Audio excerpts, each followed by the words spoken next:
Essa palavra tem como título, eu estou pegando essa de colocar título na palavra também. Integridade e retidão. Tá?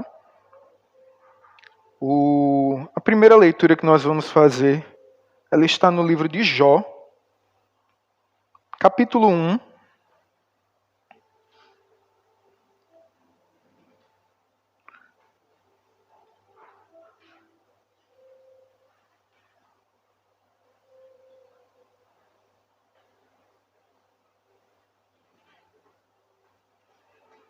Nós vamos ler o versículo 1 até o 12.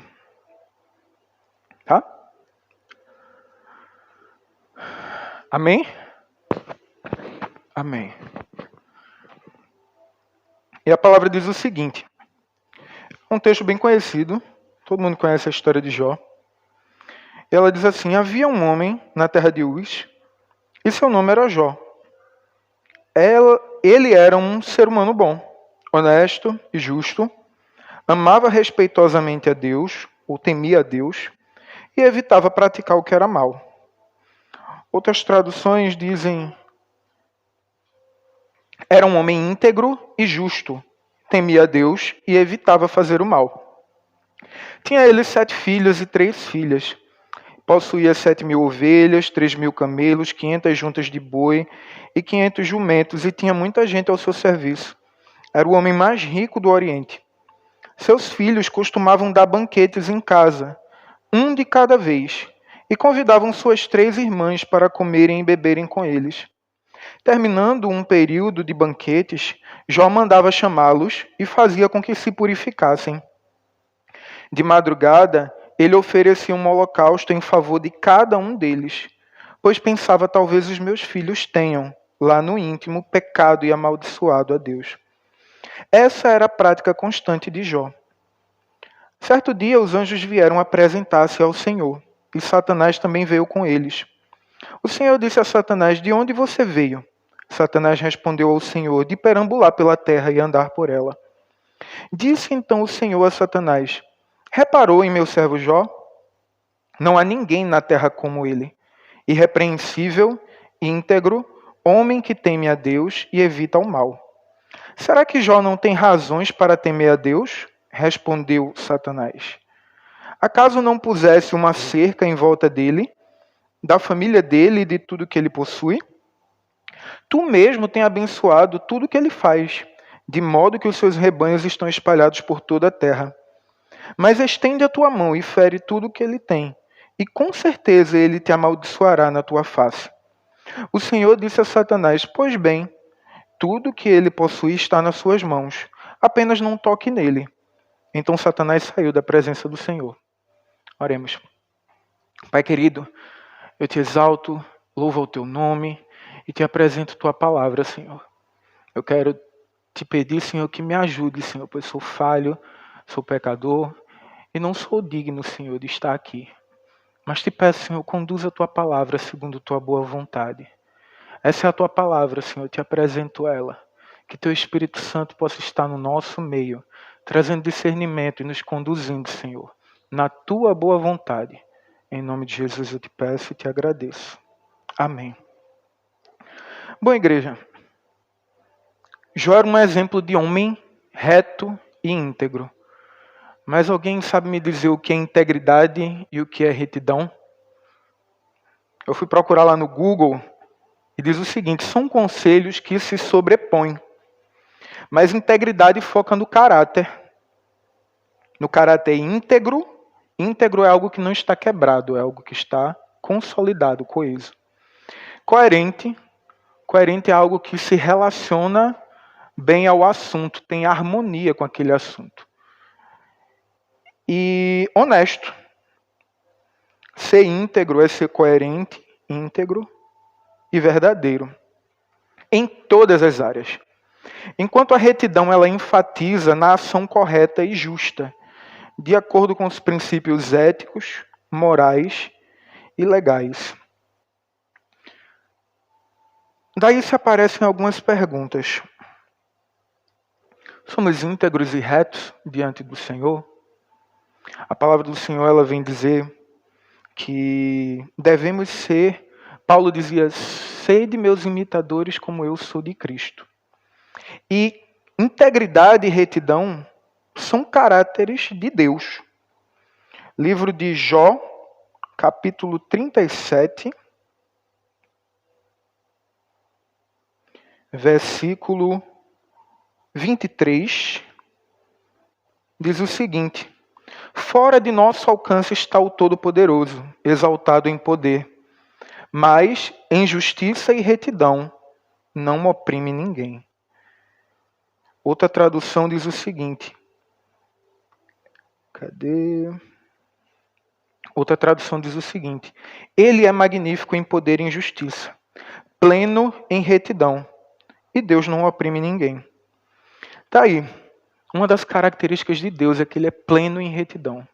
E ele é íntegro. E se a palavra diz que nós devemos ser imitadores de Cristo, retidão e integridade é uma característica que nós, como cristãos, devemos carregar.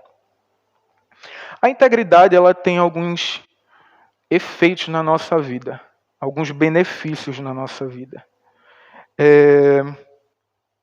Salmos capítulo 26. A gente vai ler muita coisa aqui, viu? Salmos capítulo 26. Diz o seguinte: ó Senhor, sê meu juiz, pois com integridade eu tenho caminhado pela vida fora, com integridade.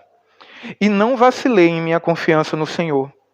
Examina-me, Senhor, e submete-me a provas. Sonda meus sentimentos e minha mente. Diante dos meus olhos eu contemplo o teu fiel amor, e continuamente sigo a tua verdade. Não me associo com pessoas falsas, nem caminho com os hipócritas. Detesto a reunião dos malfeitores e não me assento com os ímpios. Lavo minha mão em sinal de inocência, e assim poderei andar ao redor do teu altar, ó Senhor. Ergo minha voz para cantar hinos de gratidão e proclamar todas as tuas maravilhas. Eu amo, ó Senhor, a casa em que habitas e o lugar onde tua glória permanece. Não ceifes a minha alma com a dos ímpios, nem minha vida com a dos assassinos. Suas mãos executam planos perversos e a prática do suborno lhes é peculiar. Mas eu vivo em integridade. Livra-me e tem misericórdia de mim. Os meus pés estão firmes na verdade, e perante a grande assembleia bendirei ao Senhor. Lembra muito o caráter de Jó, não é? E o que é interessante é que na oração do servo Davi, ele diz ao Senhor: eu sou íntegro perante o Senhor, então me livra do mal. Me livra do mal porque eu sou íntegro. É interessante porque eu passei a compreender um pouco do céu como um tribunal. Sabe? Os irmãos sabem o que quer dizer legalidade? O que é uma legalidade? Isso. A gente fala muito da palavra legalidade, mas se a gente for usar ela num contexto de juiz e advogado, nós temos um advogado fiel, Jesus Cristo. Nós temos Deus Pai, nosso juiz. E nós temos não, né? E tem Satanás, que é o nosso acusador. Legalidade é quando nós entregamos na mão de Satanás aquilo que ele precisa para nos acusar. E é uma coisa muito interessante, porque todos nós somos pecadores. Teoricamente, Satanás tem em suas mãos muita coisa para nos condenar, para nos acusar. Só que aí aparece Jesus Cristo. Jesus Cristo, ele é fiel e justo para nos perdoar de nossos pecados quando nós confessamos nossos pecados a Ele. Então, o que é que acontece de forma bem prática? Quando eu peco, se eu confesso ao Senhor, eu estou colocando nas mãos do meu advogado capacidade de defesa. Eu estou me mostrando íntegro, porque eu não tenho nada a esconder. Agora, se eu escondo diante do Senhor e ajo de certa forma sem sinceridade, com falsidade, até comigo mesmo, porque às vezes as mentiras que nós contamos não é nem para o outro, é para nós mesmos. Eu estou colocando na mão de Satanás uma legalidade para me acusar. Então chegamos ao ponto de que integridade é algo em nossas vidas que pode ser usado nas nossas orações para dizer: Senhor, eu estou passando por uma situação difícil. Me proteja, me defenda, porque perante o Senhor eu estou sendo íntegro. Diz mais, a integridade é uma conduta que te preserva. Salmo 25, versículo 21. Vou pedir a ajuda da irmã. Salmo 25, versículo 21 diz o seguinte: que a integridade e a retidão me protejam, porque a minha esperança está em ti. Quando somos retos e íntegros e temos a nossa esperança no Senhor, nós temos promessa de proteção. Provérbios capítulo 16, versículo 7. Eu estava lendo esse texto um dia desse, achei muito interessante. Quando os caminhos de um homem são agradáveis ao Senhor, ele faz com que até os seus inimigos vivam em paz com ele. Vê que legal. Quando você é íntegro, até os seus inimigos vivem em paz com você. Eles não deixam de ser inimigos, mas eles vivem em paz com você. Aí voltamos à história de Jó. Nossa integridade depende de quê? Podemos justificar quem amamos através de nossos atos? Eu posso me valer da minha integridade na hora da necessidade? Eu faço essa pergunta aos irmãos. Se vocês fossem orar neste momento, é para responder para si mesmo. Vocês poderiam dizer: Senhor, eu tenho sido íntegro e reto perante o Senhor, me defenda. A gente poderia falar isso? É uma pergunta para responder para si mesmo. Nossa integridade, ela depende de quê? Eu acho interessante a história de Jó, porque o próprio Satanás, ele chega para Deus e diz: olha, ele é íntegro e fiel, porque você o cercou de bens. Você o cercou de coisas boas. Ele não tem do que reclamar. Quando a gente tem motivo para reclamar, nós continuamos sendo íntegros. Quando estamos sendo feridos, nós continuamos sendo íntegros. O ser humano tem uma coisa que se chama instinto. Por mais que tenhamos o nosso racional, nós temos o instintivo. E quando somos colocados contra a parede, quando somos perseguidos, quando somos ameaçados, nós temos uma reação bem animal. Ou nos defendemos, ou atacamos. É isso que a gente vai quebrando na nossa vida cristã. De vigiar e orar, de agir em espírito, de não agir pela carne. Porque na hora do impacto, ou a gente se defende, ou a gente ataca. Sabe por quê, igreja? Eu aprendi que na natureza, se uma zebrinha está lá na selva para ser atacada, e aparece um leão, se ela pensa demais, ela vira comida. Ou ela luta contra o leão, ou ela corre. Com a gente não é diferente. Só que não fomos levantados para isso. Quando nós precisamos ser justos, até com nós mesmos, a gente precisa entender que se eu sou justo, na hora que eu me senti acuado, se fui eu que errei, eu não vou me defender.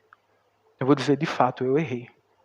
Eu não vou fugir, eu vou dizer, de fato, eu errei. Porque isso é ser reto e íntegro. É fugir dos efeitos da nossa própria carne para fazer a justiça que condiz ao reino. Não é? Qual é o caminho para isso? Se nós temos que ser como Cristo e temos que imitar a retidão e a integridade de Cristo, nós precisamos conhecer a Cristo para saber que tipo de integridade e retidão ele tem para nos ensinar. Nós nascemos num mundo que nos ensina a agir de uma forma. E quando conhecemos a Cristo, nós vemos que temos que agir de outra forma. Até dentro das igrejas, muitas vezes nós aprendemos doutrinas que não refletem a integridade e a justiça de Deus. Alguns dos irmãos aqui vieram de igrejas mais tradicionais da Assembleia de Deus. E muitas vezes nós fomos ensinados a crer que Deus é um Deus carrasco que todos os meus pecados vão ser usados para me condenar, para me castigar, e eu vou ser castigado por todos eles. E a gente se esquece da qualidade de Deus amoroso, de Deus misericordioso. E que a justiça de Deus não é a justiça do homem. Não é uma justiça de fariseu, é uma justiça baseada em amor. Baseada num sangue que foi derramado por nós na cruz. E muitas vezes nós nos deixamos levar por doutrinas que aprendemos. Aí entramos na história de Jó de novo.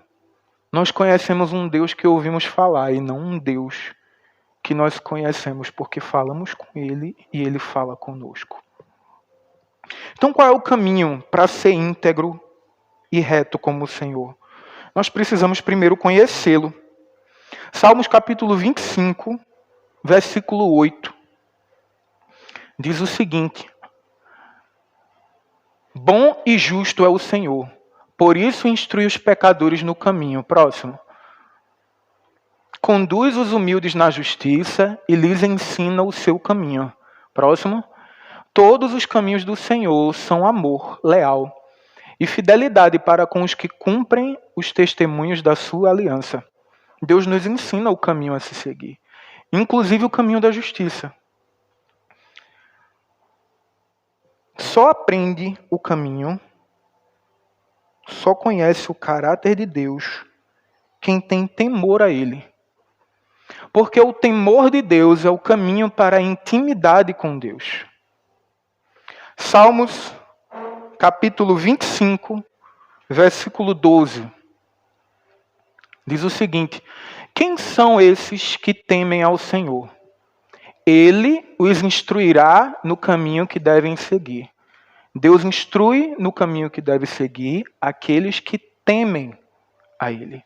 Então estamos aprendendo já um caminho para aprender com o Senhor a ser justo, a ser íntegro, a ser reto.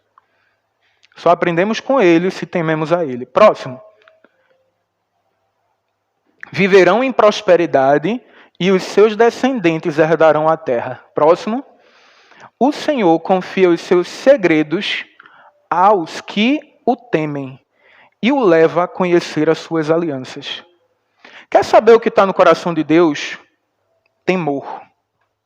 E temor a Deus não é ter medo de Deus. Temor a Deus é ter respeito por Deus.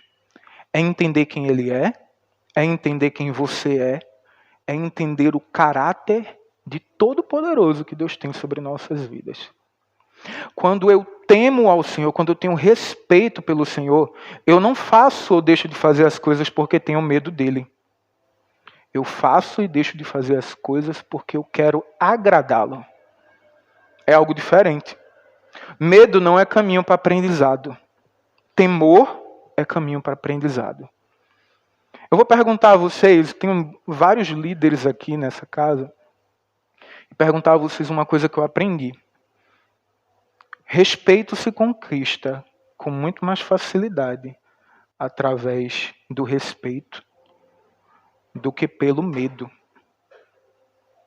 Obediência, disposição, um espírito de querer aprender. A gente consegue dos nossos liderados quando nós conseguimos respeito e não através do medo. Porque quando eu gero medo numa pessoa que eu estou querendo ensinar, essa pessoa não vai querer chegar para mim e dizer, olha, eu errei. Não. Ela vai esconder os erros dela. Porque ela vai querer mostrar para mim que está acertando. E não é isso que muitas vezes a gente faz diante de Deus? A gente esquece de dizer a Ele os nossos erros, confessar os nossos erros, porque temos medo dEle.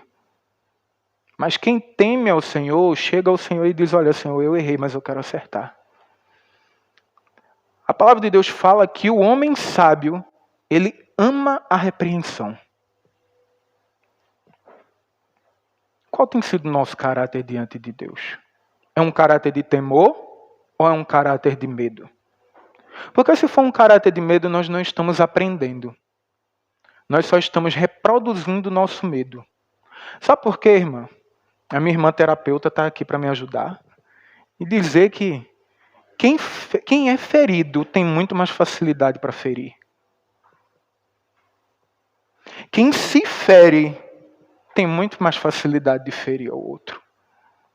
Quando eu não entrego a Deus, eu estou me castigando, porque o pecado ele tem um efeito dentro de cada um de nós. Aí eu castigo a mim mesmo, castigo o outro, fico com medo de Deus, não tem situação nenhuma resolvida. Não aprendo, estou estagnado, não sigo adiante, porque não tenho temor a Deus. Vamos lá. Salmos 34, versículo 9. Vocês devem estar se perguntando, Senhor, será que eu tenho temor ao Senhor? O livro de Salmos diz as características de quem tem temor ao Senhor. Temam ao Senhor, vocês que são os seus santos, pois nada falta aos que o temem. Pode seguir adiante, vai até o 19, viu? Os leões podem passar necessidade e fome, mas os que buscam ao Senhor de nada têm falta. Venham, meus filhos, ouçam-me. Eu ensinarei a vocês o temor do Senhor. Quem de vocês ama a vida e deseja uma vida longa para viver o bem? Acredito que todo mundo, né? Guarde a sua língua do mal. Quem teme ao Senhor guarda a língua do mal. E os seus lábios de proferir mentiras. Quem teme ao Senhor anda com verdade. Afaste-se do mal e faça o bem. Quem teme ao Senhor procura fazer o bem.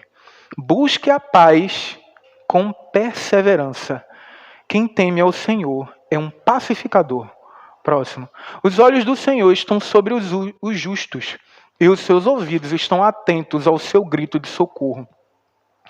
O rosto do Senhor volta-se contra os que praticam o mal, para apagar da terra a memória deles. Os justos clamam, e o Senhor os ouve. Ele os livra de todas as suas tribulações. O Senhor está perto dos que têm o coração quebrantado e salva-os de espírito abatido. O justo passa por muitas adversidades, mas o Senhor os livra de todas. Não é maravilhoso isso? A parte das dificuldades não, né? No mundo tereis aflições, mas o Senhor de todas o livra. O justo, o íntegro, o reto, Deus de todas o livra.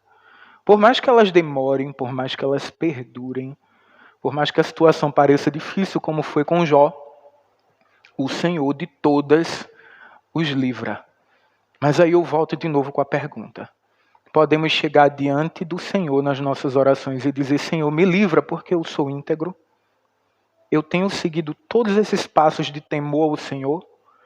Eu tenho aprendido o que é ser íntegro com o Senhor através do temor a Ele. É uma pergunta para cada um de nós. Voltamos a lembrar de Jó, né? Um homem que temia ao Senhor. Era íntegro, afastava seu pé de praticar o mal. Para viver como cristãos, nós precisamos nos despir da forma de pensar e agir do velho homem, do sistema que o mundo nos ensinou, e exercer integridade, retidão e justiça em verdade. Livro de Efésios, capítulo 4, versículo 17. A gente fica pensando muitas vezes o seguinte: quando a gente vai discutir a palavra, às vezes nós temos muitas opiniões para interpretar aqui, interpretar ali. Dizer, essa é a forma que eu tenho que julgar, essa é a forma que eu tenho que entender, essa é a forma que a igreja tem que praticar, tem que seguir. Ah, porque eu acho que é assim. Ah, porque a palavra diz isso. Como Jesus agiria? Essa é uma pergunta que a gente deve se fazer sempre. Como Jesus agiria? Eu aprendi, estudando direito para concurso, que a Constituição muitas vezes ela parece controversa em suas leis. E se a gente for ler a Bíblia sem a condução do Espírito, tem muita coisa que não bate com a outra. Quer dizer que eu posso pegar a palavra e dizer, olha, eu vou escravizar o meu irmão, porque a palavra de Deus tem leis para os escravos, inclusive no Novo Testamento. Escravos, vocês têm que fazer isso, isso, isso com o seu senhor. Então eu posso usar a palavra de Deus para validar a escravidão, para validar a misoginia, para validar divisão, para validar preconceito? Não, não posso. A palavra de Deus, ela tem que ser entendida. Isso foi o pastor Luiz que me ensinou uma vez. A palavra de Deus, ela deve ser entendida no prisma de Cristo. Toda ela aponta para Cristo. E será que a gente tem se perguntado o que Jesus faria nessa situação? Efésios capítulo 4, versículo 17 diz o seguinte: assim eu digo a vocês, e no Senhor insisto, que não vivam mais como os gentios, na inutilidade dos seus pensamentos. Próximo. Vai até o 32, irmã. Pode seguir, não. Eles estão obscurecidos no entendimento e separados da vida de Deus pela ignorância em que estão, por causa do endurecimento do seu coração. Ou seja, são pessoas que não temem a Deus e não querem aprender. Tendo perdido toda a sensibilidade, eles se entregaram à devassidão, cometendo com avidez toda espécie de impureza. Só uma pausa no 19. O Senhor estava me trazendo uma coisa muito séria esses dias. Eu vi no Instagram uma irmã pregando, e quando eu abri, eu achei muito interessante o que ela estava dizendo. Vocês percebem que uma das estratégias de Satanás nesse mundo é de nos desensibilizar para o que acontece? A gente vê tantas coisas acontecendo repetidamente nesse mundo que elas não nos incomodam mais como deveriam incomodar. E eu estava refletindo nisso. Ela estava dizendo, irmão, se você vê uma série hoje e você não se incomoda com nada, algo está errado.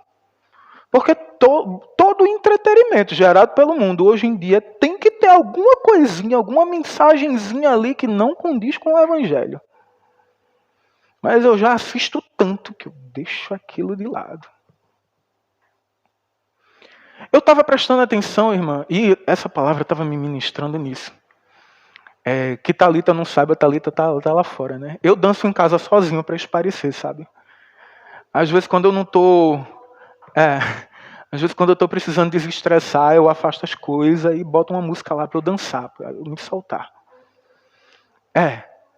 E boto música secular mesmo. Estava botando música secular. E esses dias o Senhor estava me fazendo lembrar o que essas músicas têm sido ditas. Aí eu disse, Senhor, mas eu não estou cantando, eu não estou proferindo nada, eu só estou dançando. Tem diferença? Tem diferença? Às vezes a gente vê na TV, uma das coisas que mais está acontecendo nos últimos anos é esse negócio de privacy, né?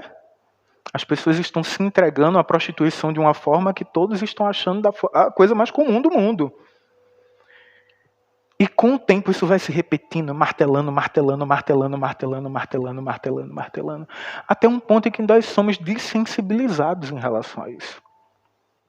Até o ponto em que a gente começa a trazer para um lugar que é puro e santo coisas que não são puras e santas.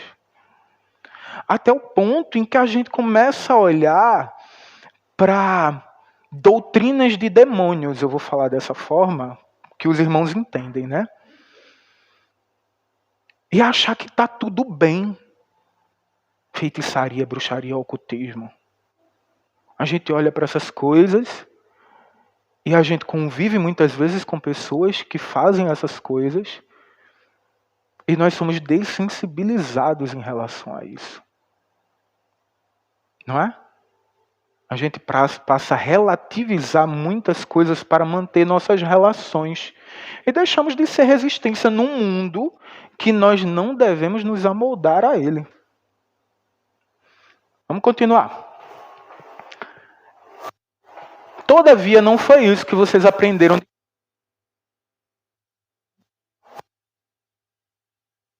Viram falar dele e nele foram ensinados de acordo com a verdade que está em Jesus. Quanto à antiga diz que corrompe por desejos enganosos. Pode seguir. Para serem renovados no modo de pensar se vestirem do novo homem, criado para ser semelhante a Deus em justiça e santidade provenientes da verdade. Segura aí mais um pouquinho. Justiça e santidade provenientes da verdade. Voltamos mais uma vez a uma prática de quem teme a Deus, de quem é íntegro, de quem é reto. Crente anda com a verdade. Por mais que ela incomode, por mais que ela te isole, por mais que ela faça com que as pessoas te olhem de uma forma negativa. Crente anda com a verdade. A gente anda com a verdade. Anda com a verdade para com nós mesmos. Às vezes a pior mentira é que a gente conta para si mesmo. Andamos com a verdade para as pessoas que nós amamos. Às vezes a gente tem medo de ferir. Pelo medo de ferir a gente não conta a verdade. A gente tem andado com a verdade na sociedade em que nós vivemos. Nós somos santos? Pela verdade? E uma coisa que eu acho interessante nesse texto é que ele diz, olha, vocês precisam se despir do velho homem, das práticas do velho homem. Sabe por quê? Porque a integridade que o mundo nos ensina não é a integridade que Deus nos ensina. Então, eu vou dar uma situação hipotética a vocês. Irmão, se você fosse levado a julgar uma situação antes de você conhecer Jesus, você julgaria da mesma forma depois de conhecer Jesus? Quem é o teu velho homem? Qual era a forma de julgar o teu velho homem? Muitas vezes a forma de julgar do teu velho homem era bandido bom é bandido morto. Não é? Muitas vezes a forma de julgar do teu velho homem é errou comigo uma vez, acabou-se. Acabou. Muitas vezes a prática de justiça do meu velho homem é ficar aqui, ó. Eu mantenho as aparências, mas eu me articulo da melhor maneira possível para alcançar meus objetivos. Isso é integridade em Cristo? Não. Só que muitas vezes nós levamos as nossas práticas de justiça do velho homem, trazemos para a vida do novo homem e tentamos justificar elas com a palavra. Vê que negócio perigoso. Eu quero fazer aquilo, eu vou conseguir fazer aquilo, então eu vou procurar na palavra uma forma de validar aquilo que eu quero fazer. Usar da palavra de Deus para alcançar os próprios objetivos. Vê que nível de integridade é essa. Essa pessoa tem tido temor ao Senhor? Temos tido temor ao Senhor? Continua, Sabrina. Quando ficarem irados, não pequem. Não permitam que o sol se ponha enquanto durar a ira de vocês. E não deem lugar ao diabo. No passado a gente se irava e dava lugar ao diabo mesmo. Não era? Sabe por quê, irmão? Porque quando a gente se ira, a gente não pensa. Biologicamente, quando estamos irados, nossa resposta é atacar ou se defender ou correr. Lembra do bicho, da zebra? Essa é a nossa tendência quando nós nos iramos. Quem vive irado, quem vive gerando sentimentos negativos no coração, consegue julgar bem uma situação? Não. O Senhor nos leva a uma vida de integridade com sinceridade. Sabe por quê?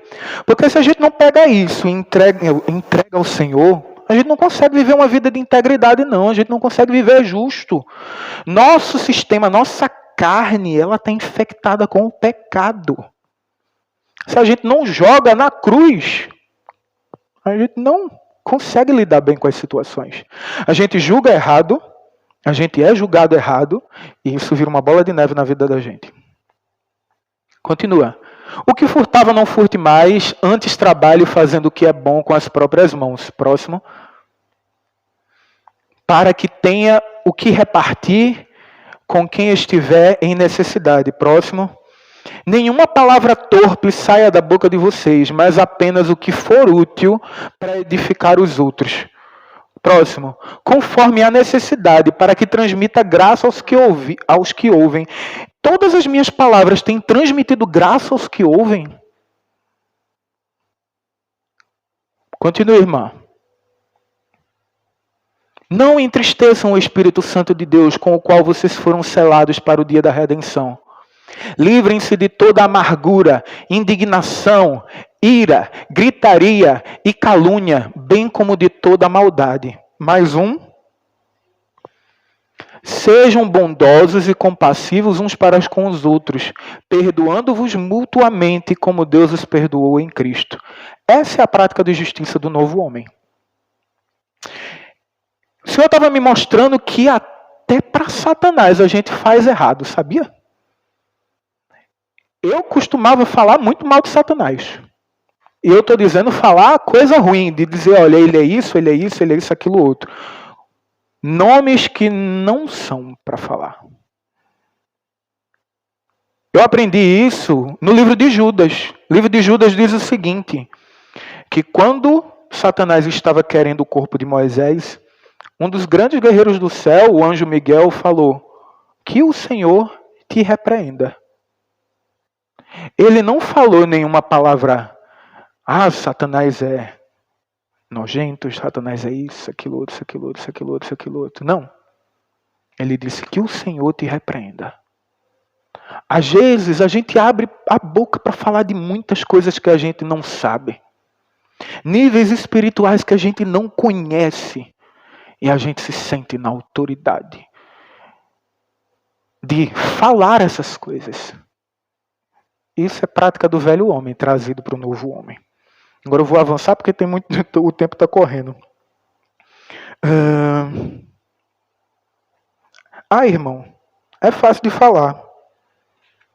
Você não vê com quem eu sou obrigado a conviver. O que eu sofro e a dificuldade que é lidar com as mentiras e as falsidades. As pessoas tentando me destruir a todo momento. Como Jesus tratou Judas? Vocês lembram? Pedro. Como ele tratou Pedro? Como ele tratou os fariseus?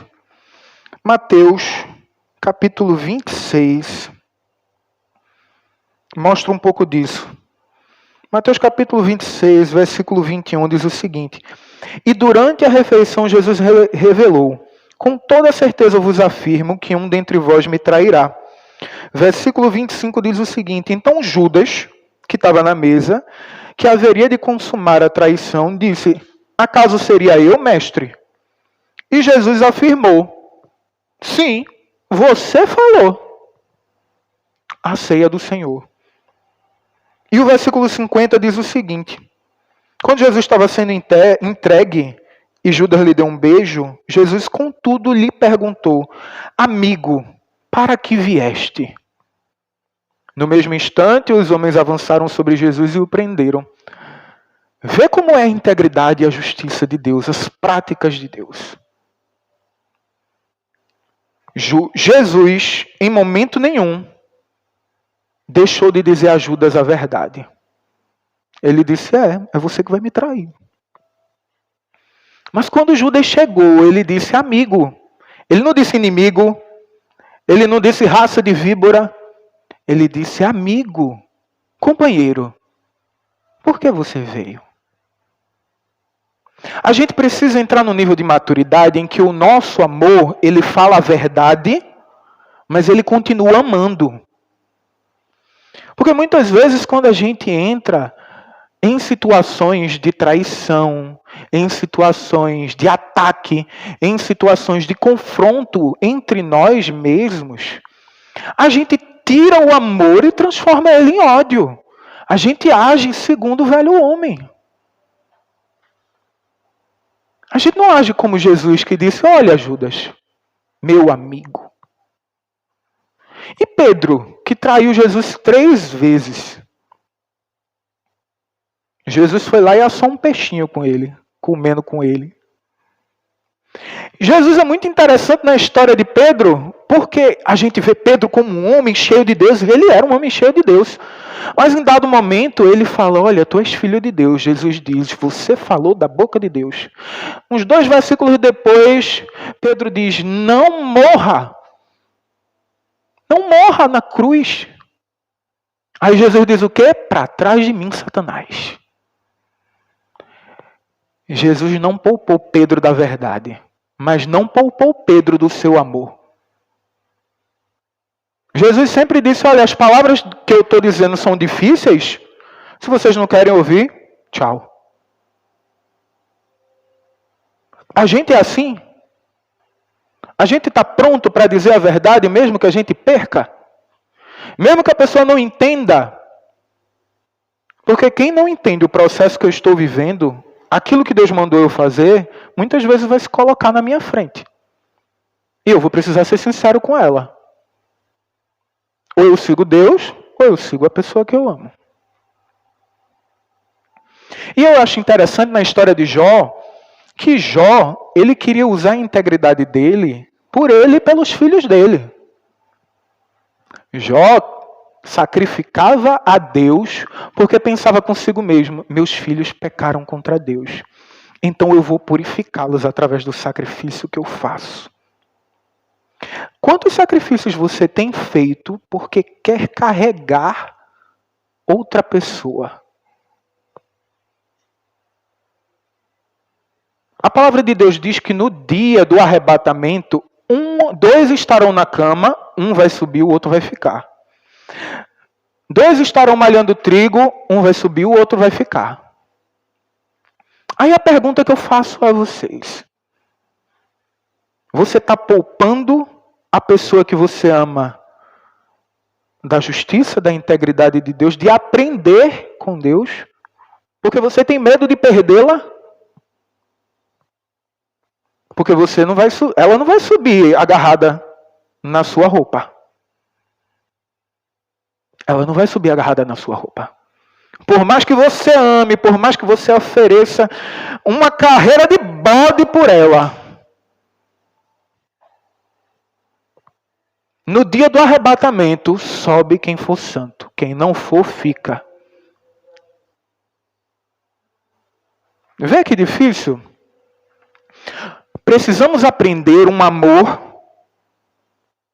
que disciplina, mas que continua amando. Quem aqui é mãe? Thalita, né? Thalita, quando tu vê teu filho errando, tu dá uns tapas nele, não dá? Mas tu deixa de amar o teu filho porque tu vê ele errando. Tu já viu teu filho te xingando, não foi? Tu deixou de amar ele porque ele te xingou? Não. Tu já viu teu filho pintando 7, não foi? Inclusive, articulando com os amiguinhos como ia esconder de tu a merda que fez. Tu deixou de amar ele? Um amor maduro é um amor que enxerga o erro, corrige o erro e continua amando. A gente precisa ter esse amor maduro. Porque a gente tem medo de perder. E pelo medo de perder, a gente deixa de praticar a justiça. Só que a gente se esquece que tudo que tem na nossa vida foi Deus que colocou. E se a pessoa que tu ama estiver impedindo que você cresça em Cristo, que você pratique a justiça em Cristo, Deus prefere tirar ela da tua vida do que te perder. Você está preparado para isso? O Espírito Santo não trabalha com medo. Ai meu Deus, o tempo está acabando.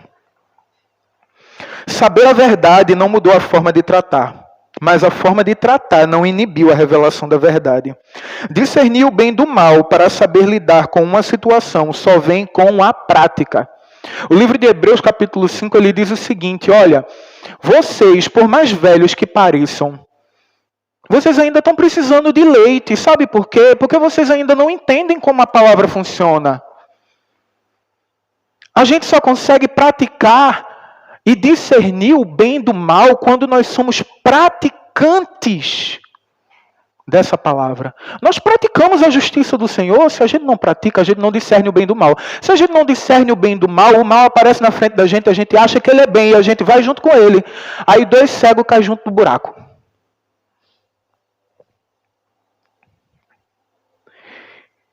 Sabrina falou um negócio muito interessante na última pregação dela. A verdade é que nós somos preguiçosos na hora de julgar com equidade. Medrosos ou hipócritas demais na hora de falar. Isso quando a gente fala. Queremos condenar a árvore toda por alguns frutos podres.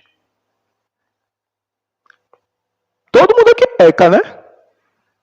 Imagina se eu pego o teu fruto podre para cortar a tua árvore.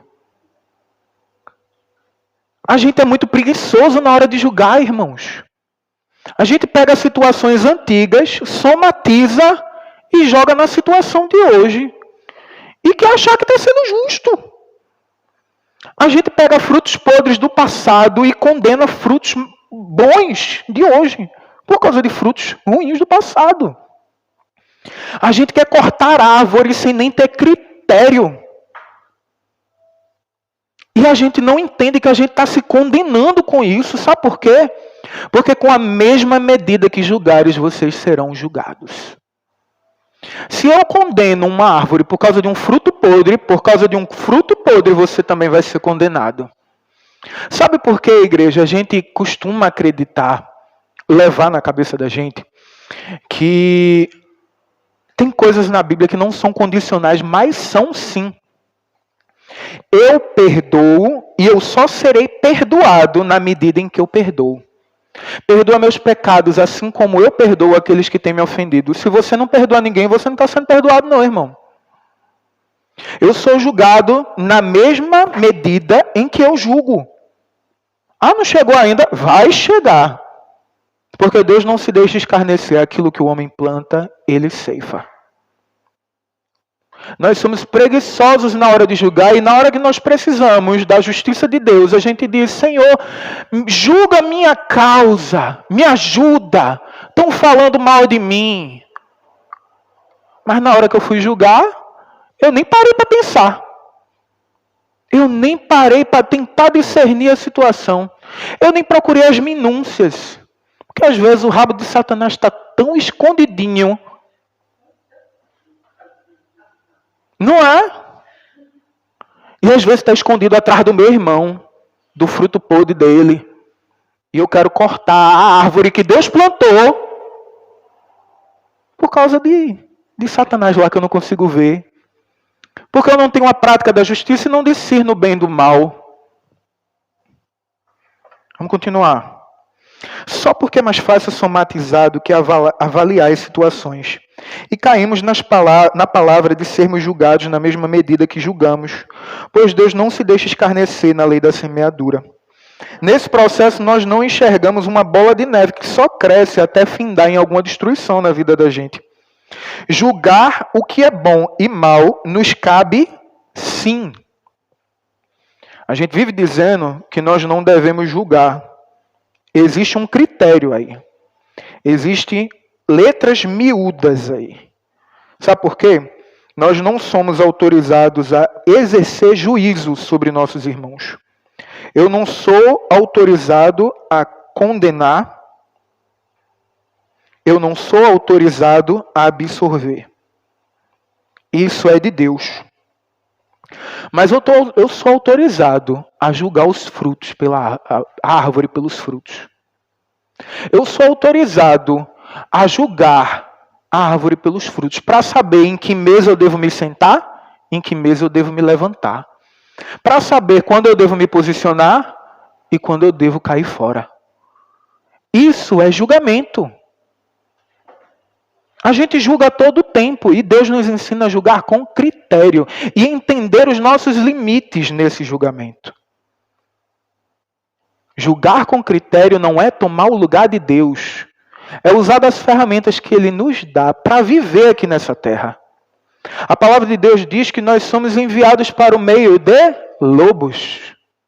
A palavra de Deus fala que os anticristos eles surgem do meio de nós. A palavra de Deus diz que nós devemos ser prudentes como a serpente. A gente às vezes entra dentro de uma igreja e acha que é tudo lindo, maravilhoso, todas as pessoas falam a verdade, todas as pessoas são boazinhas e comprometidas em seguir ao Senhor. Mentira! O trigo cresce junto com o joio, dentro da igreja. Só que às vezes eu olho para o meu irmão e eu estou lá. Eu juro que ele está falando a verdade. Eu nem ponho a prova. Nem ponho a prova. Aí sigo na justiça dele e sou condenado na justiça dele. E não é culpa de Deus, não. É falta de discernimento tua. A gente é preguiçoso na hora de julgar. E às vezes quando é uma pessoa que a gente ama, que a gente tem muito apreço, a gente acredita sem nem pôr a prova. Achando que essa pessoa não tem erros. Minha querida irmã, você tem erros, não tem? Sua esposa também tem erros, não tem? Se a gente segue com a pessoa que nós amamos, como se ela não tivesse a capacidade de errar, a gente erra junto com ela. Deus levantou dois para que quando um cair, o outro levante. Não é para quando um cair, o que está caído puxa o que está em pé. A palavra nos alerta a ser vigilantes nessa questão. Deixa eu te fazer dar um exemplo para vocês. História de Ló. Ló foi ordenado a sair daquela cidade. Não olhe para trás. Não olhe para trás. Minha mulher olhou para trás. Virou estátua de sal. Imagina, tu correndo de um fogaréu. Tua mulher parou atrás de tu. Tu sem saber o que é que tu aconteceu. Só que Deus tem uma ordem, não olha para trás. Tu olha para trás por causa dela ou tu segue a ordem de Deus? Se tu olha para trás, tu vira estátua de sal também. Difícil, né? Cadê o amor maduro? Que ama, mas que obedece. Que ama, mas que é justo. E aí entramos na história de Jó de novo. O diabo disse, olha, sabe por que Jó é íntegro? Porque ele tem todas as escoras possíveis para ser íntegro. Agora, tira aquilo que ele tem. Aí eu pergunto a vocês, na ameaça de perder o que você tem, de tanto apreço, você continua seguindo a justiça? Você continua sendo íntegro? Ou você corre para proteger aquilo que você ama? Eu tiro Deus do trono e coloco minha esposa. Eu tiro Deus do trono e coloco meu marido. Eu tiro Deus do trono e coloco meus filhos. Ian. Eu tiro Deus do trono e coloco minha mãe, porque eu devo muito a ela, eu amo ela. Mas e se ela estiver errada? Tu cai na cova com ela? Somos mais tendenciosos, às vezes, a seguir a justiça da pessoa que está do nosso lado do que a justiça de Deus.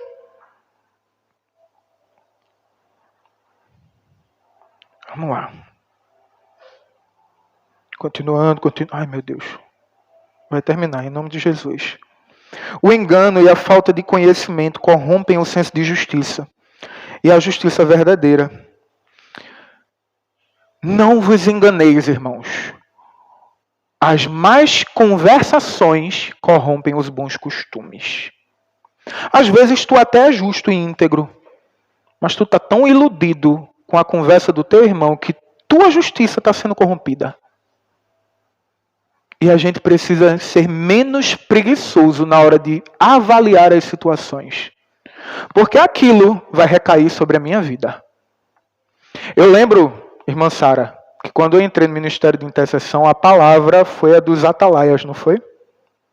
Deus dizendo o seguinte, olha, te levanto como atalaia, porque quando tu vê o erro, se tu não avisar, o sangue dele vai cair sobre tua cabeça.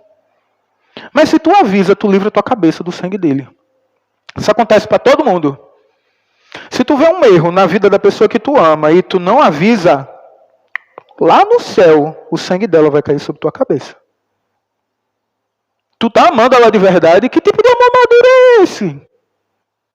Que tipo de amor maduro é esse?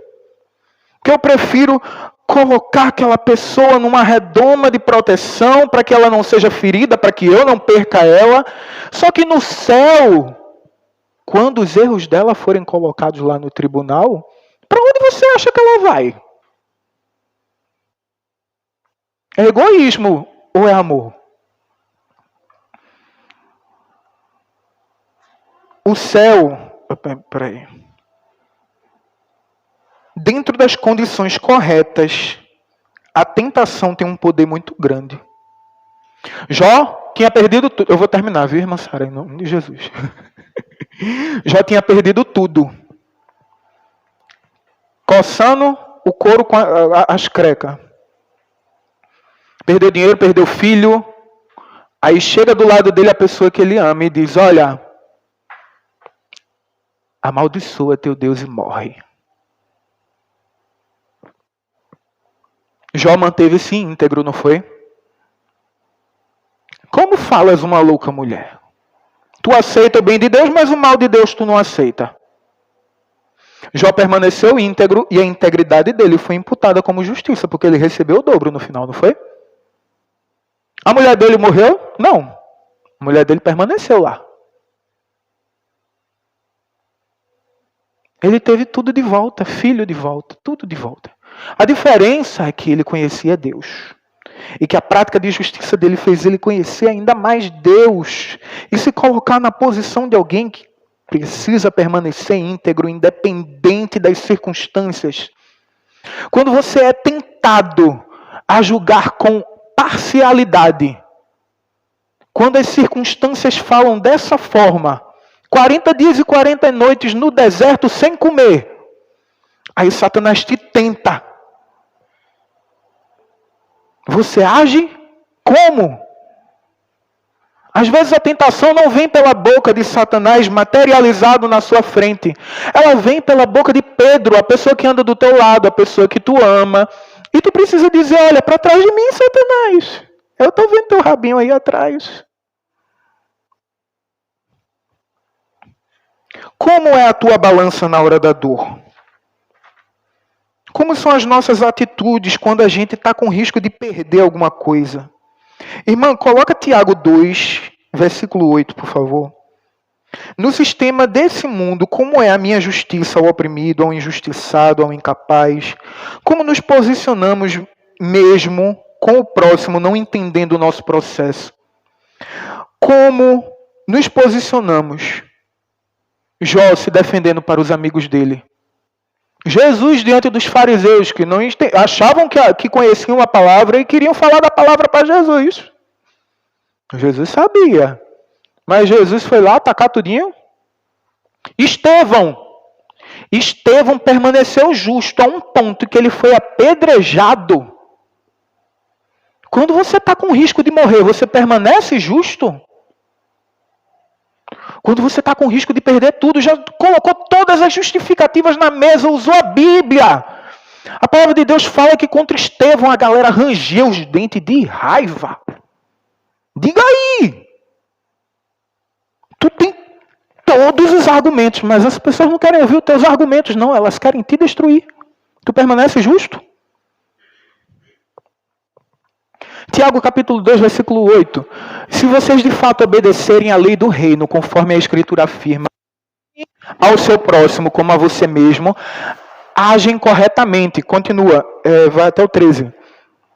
Mas se tratarem os outros com parcialidade, cometem pecado e serão condenados pela lei como transgressores. Pois quem obedece a toda a lei, mas tropeça em apenas um ponto, torna-se culpado de quebrá-la inteiramente. Porque aquele que disse não adultere, também disse não assassine. Se você não comete adultério, mas comete assassinato, torna-se transgressor da lei. Falem e ajam como quem vai ser julgado pela lei da liberdade. Porque será exercido juízo sem misericórdia sobre quem não foi misericordioso. A misericórdia triunfa sobre o juízo. A gente tem que julgar com misericórdia. E a gente tem que lembrar que a gente não pode ser parcial. Sabe por quê?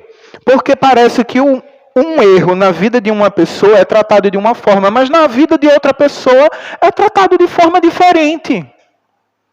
Isso é agir com parcialidade. Isso é justo perante Deus. A palavra de Deus diz que Deus odeia a balança injusta. Sabe o que é odiar? Odiar é um negócio muito forte. Somos emissários de um reino que julga com equidade. Se vivemos na iniquidade, somos traidores desse reino. e desse rei que pôs o seu nome em nós. Jesus é a verdade, correto? Então vamos ler um texto, Mateus, capítulo 10, versículo 37. Quem ama o pai ou a mãe não é digno de mim. Quem ama o filho ou a filha mais do que a mim não é digno de mim.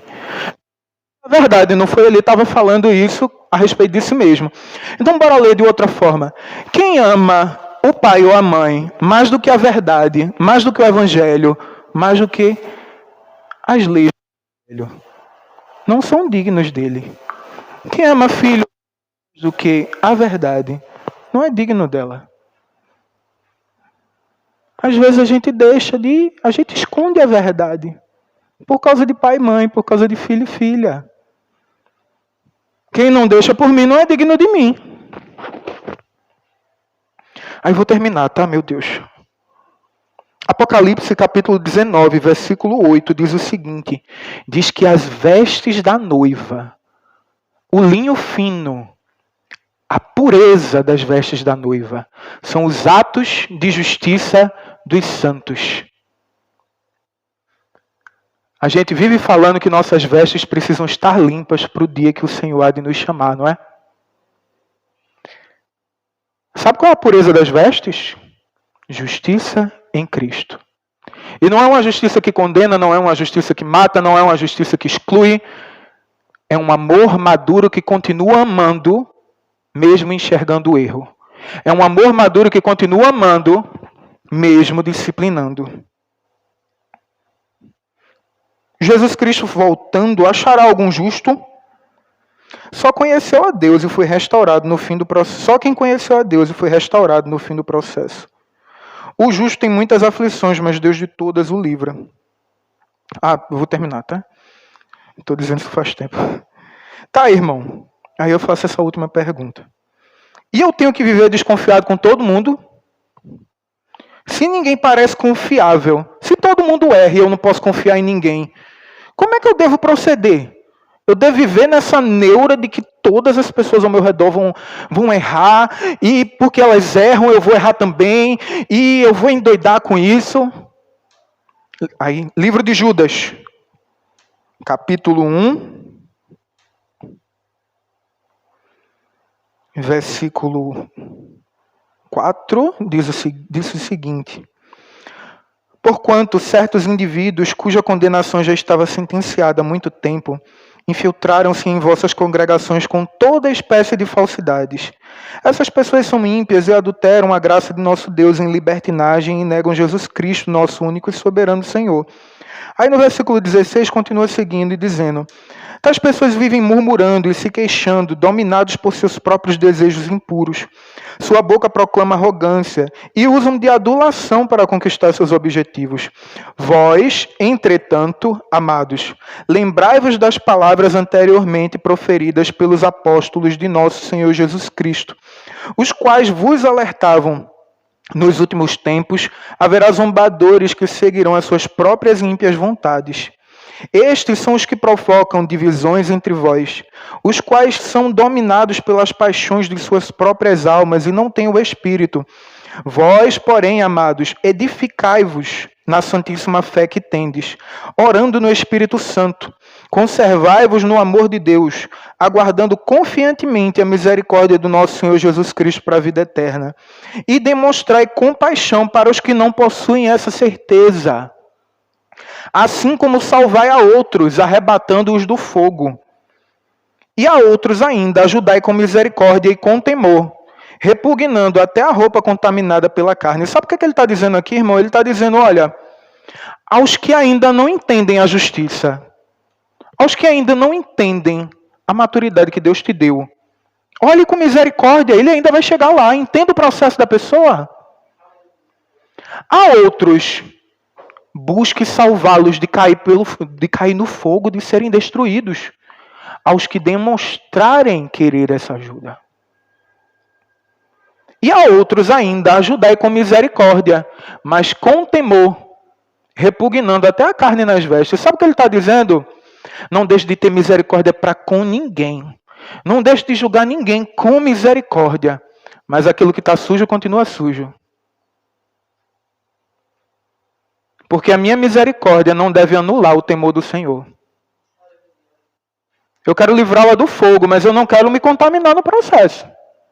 Então eu preciso manter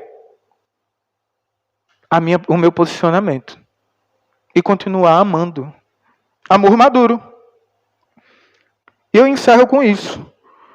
Aquele que é poderoso para vos impedir de cair e para vos apresentar sem máculas e com grande júbilo perante a sua presença, ao único Deus, nosso Salvador, sejam glória, majestade, poder e autoridade, por intermédio de Jesus Cristo, nosso Senhor, antes de todas as eras, agora e para todo sempre. Aquele que é justo, fique mais justo. Aquele que é santo, santifique-se mais. Aquele que é injusto, continue vivendo na injustiça. Aquele que é impuro, se suje mais. Jesus está voltando. Ele é fiel e justo para não nos deixar cair. Mas já está revelado aqui o que devemos fazer. Que tenhamos um amor maduro em Cristo. Que ama, mas que não é corrompido. Amém? É essa palavra, em nome de Jesus.